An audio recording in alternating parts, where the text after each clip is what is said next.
Like she'd already given it over to Mr. Barrow. That envelope, it was sitting on the counter right in front of him. During the course of the robbery, did you ever see the defendant give that red envelope to your partner, M? No, I never did. That red envelope, did you ever see it again? Honestly, no. I don't think we ever got it. Thank you, Ms. Floyd. We have nothing further. Thank you, counsel. Cross-examination. Yes, Your Honor.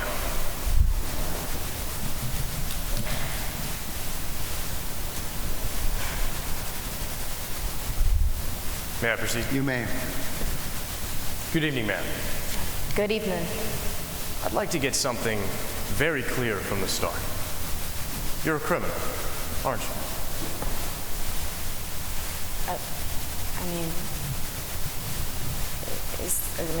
Is that all I am to you?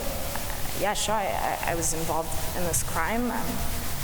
I know what I did was wrong, but I'm here to make it right. But ma'am, this isn't the only crime you've been involved in, is it? That is correct. You are a convicted felon, aren't you, ma'am? I am. And you told us today that Parker Barrow is the insider for this whole plan to rob Third National Bank? From everything that I saw and everything that Jane Doe said, yes, I am. Ma'am, this is Parker Barrow right here, isn't it? Yes, it is. You testified in direct examination that you met with Jane Doe, also known as Rose, 3 times, correct?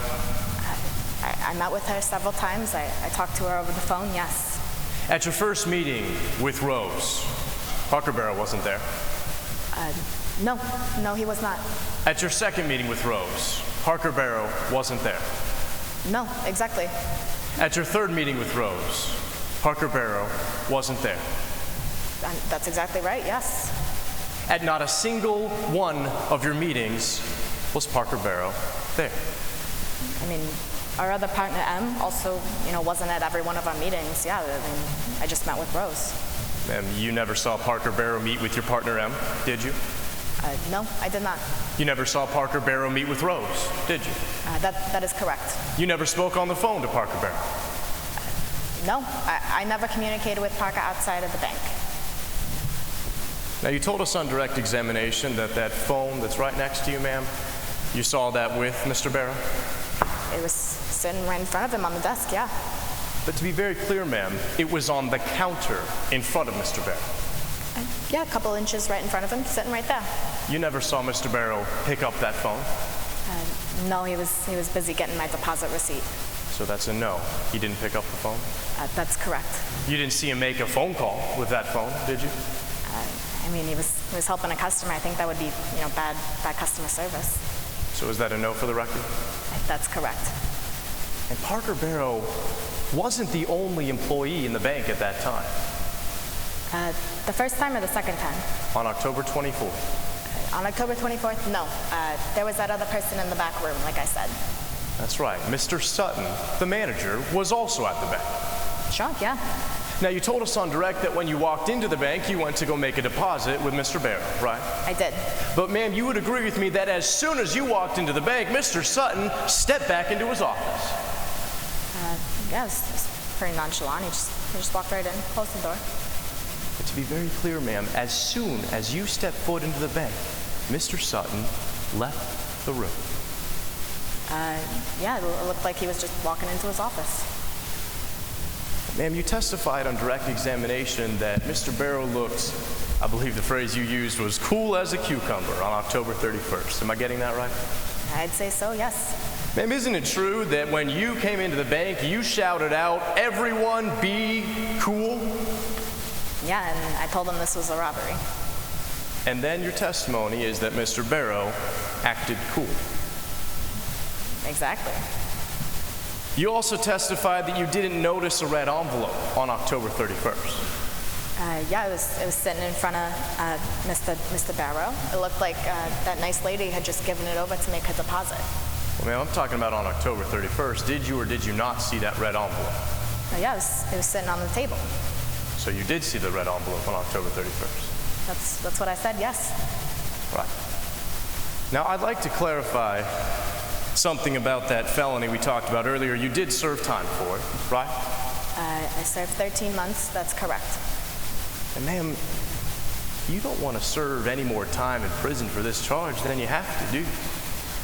I mean, I know what I did. Yeah, I mean, that's why I asked for the plea deal. I figured I could help out the police with what I knew and, you know, what they probably didn't. In fact, you told us on direct examination that you wanted that plea deal so that you could serve less time. Isn't that right? I mean, I had no reason, you know, not to tell them. And ma'am, before you told Agent James anything about this case, you read over and signed your plea deal, right? That's correct, yeah. I signed the plea deal. I talked to them. You know, I'd asked for that plea deal, and they gave it to me. And then after you signed that plea deal, that's when Agent James interviewed you. Yeah, we sat down together. They started asking me about this, you know, Jane Doe, Rose lady. And I told them, you know, no, that's not who I'm here to tell you about. I'm here to tell you about the other people that I saw. But that was a yes to my question, that after you signed the plea deal, that's when Agent James interviewed you? Sure. It was, you know, back to back. And ma'am, at first in this interview, you said nothing about Parker Barrow. Isn't that right? I'm sorry, what? At first during the interview, you didn't say a single thing about Parker Barrow, did you? That's right. You know, they were asking me about this other lady, the Jane Doe lady, and I told them no. I mean, how many people do you think we were working with? But then that's when Agent James threatened you. Isn't that right? I'm not sure. Well, isn't it true that Agent James looked you in the eye and said, "We didn't give you a sweetheart deal so you could point fingers at a ghost"? She said that, didn't she? Yeah, you know, I was kind of confused when he said that. I mean, I wasn't there to talk to him about Jane Doe. I was there to tell him about, you know, what I'd seen about Mr. Barrow and what I'd heard. That's exactly right. It's after she told you that you said that Parker Barrow was involved. Yeah, Parker Barrow was involved as far as I knew. Man, you said the name Parker Barrow because you knew that they wanted to prosecute Parker Barrow. Isn't that right? I said Parker Barrow because that's what I knew to be true. Did you know that they were going to prosecute Parker Barrow? I mean, that's what they told me. So you knew before you went into the interview that these prosecutors wanted to prosecute Parker Barrow? I mean, sure, that's what they may have said. I was just there to tell them about what I knew. In fact, ma'am, part of your plea deal says that you agreed to cooperate with the prosecution of Mr. Barrow. Yeah, I mean, exactly. That's why I'm here today. Man, part of that deal says that they're going to drop 2 of your charges. Ideally, I haven't been sentenced yet, so I'm not quite sure. But that's part of the deal, isn't it, ma'am, that they'll drop 2 of your charges? Ideally, yes. And they're going to recommend that you only serve 6 of the possible 20 years that you could serve. 6 years? Yeah, I mean, ideally. I haven't been sentenced, so again, I'm not sure. As we already agreed, you don't want to serve any more time than you have to, isn't that right? That's right. And you would agree with me that these prosecutors don't decide whether you get to keep that deal until after this trial. Isn't that right? Yeah, I mean, again, that's what they said. Miss Floyd, you don't want to lose that deal now, do you? I mean, I know what I did. If I lose the deal, I lose the deal. But I mean, sure, ideally, I don't have to sit in prison for that long. So that's a no? Sure. Nothing further. Thank you, counsel. Any redirect? No redirect, Your Honor. I just ask that the witness be seated at this time. The witness may step down. Thank you. Is the government ready to call its next witness? Yes, Your Honor. At this time, the government would like to call Jackie Foley to the stand. Jackie Foley, please come forward. You've already been sworn.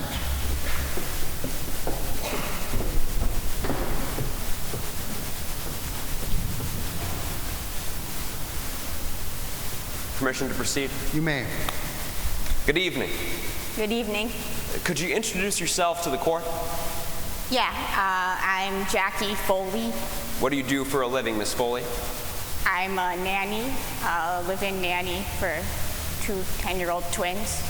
How did you become a live-in nanny? I don't know, I thought, you know, fun job, easy hours. I didn't realize that the kids would be so unfiltered, you know.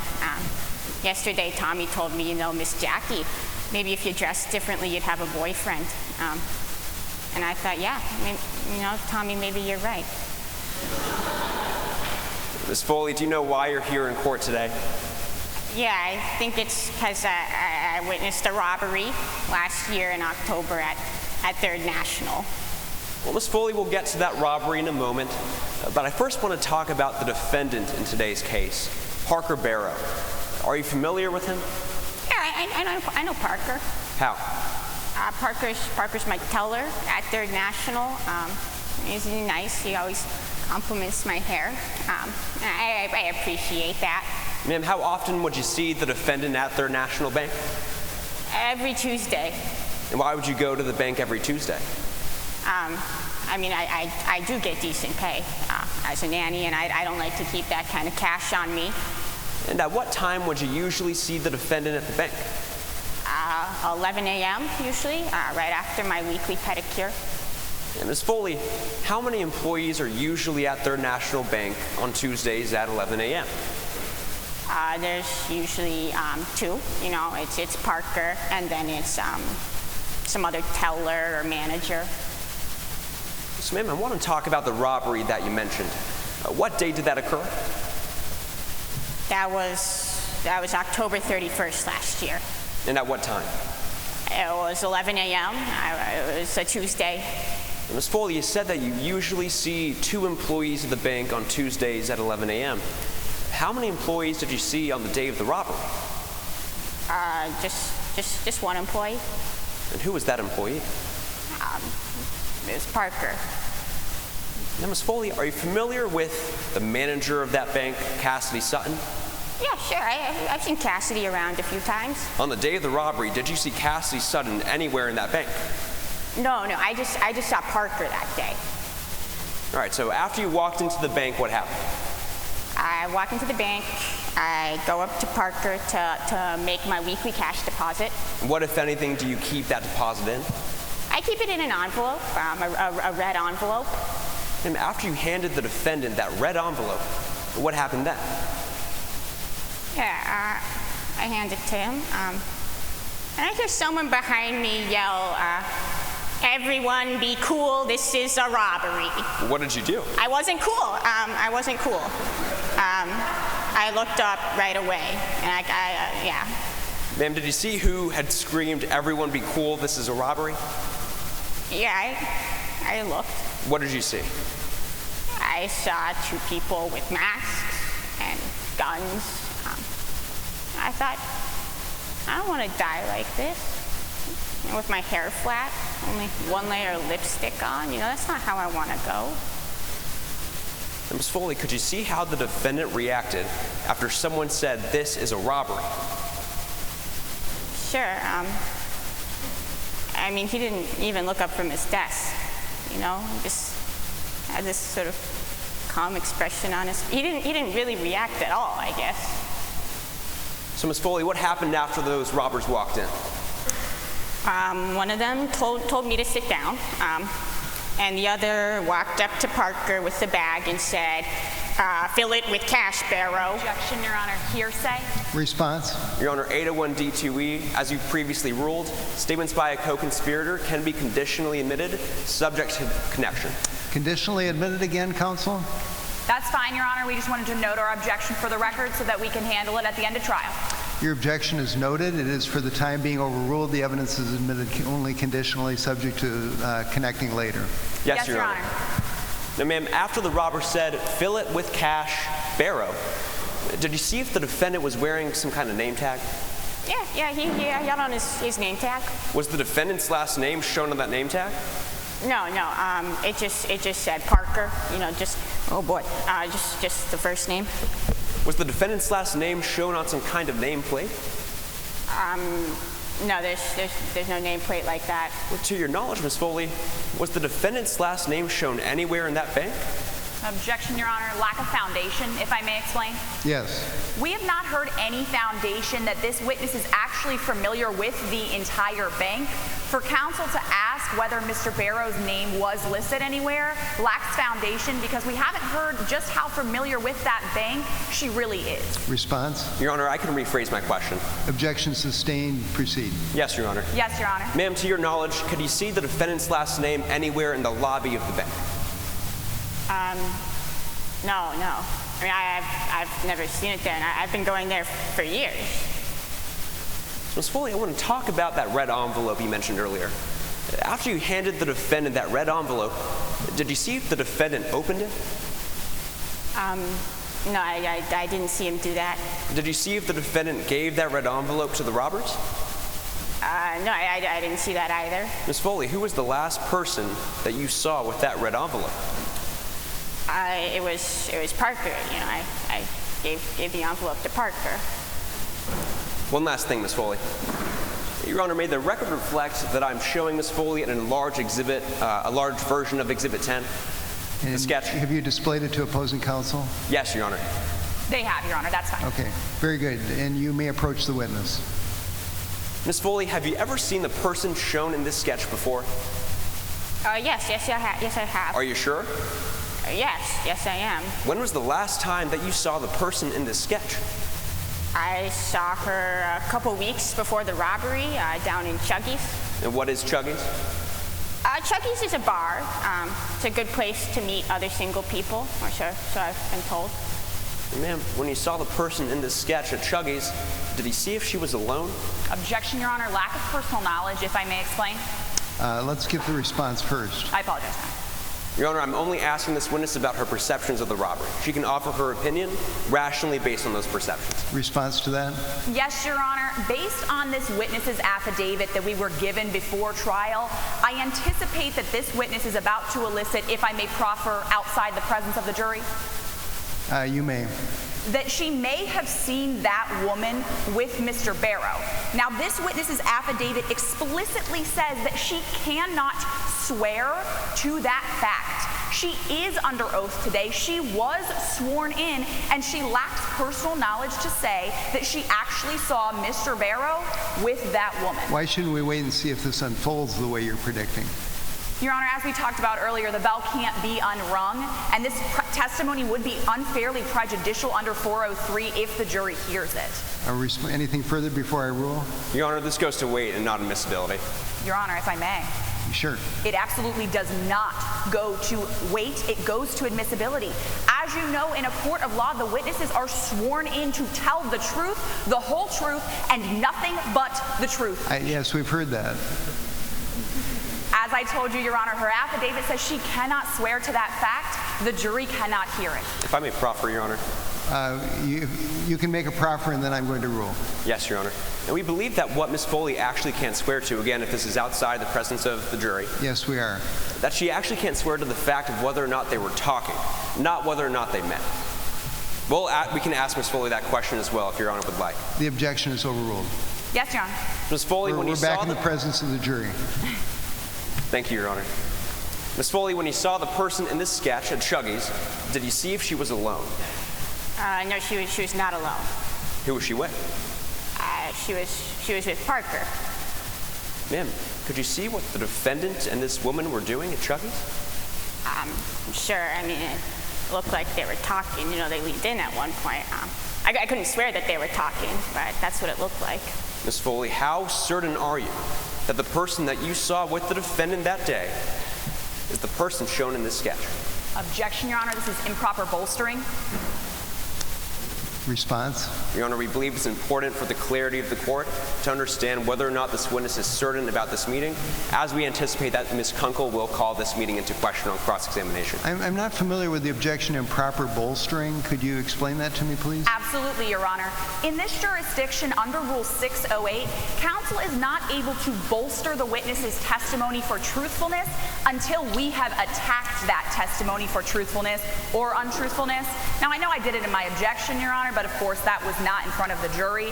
Counsel, if they want to re-bolster that opinion on redirect, they can do that, but to do it at this point in time violates Rule 608. Anything further? No, Your Honor. Objections overruled.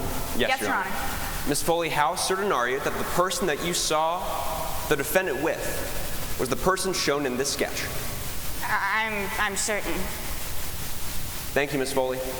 Nothing further at this time, Your Honor. Thank you, counsel. Ready for cross-examination? I'm sure it will be a vigorous one. Yes, Your Honor.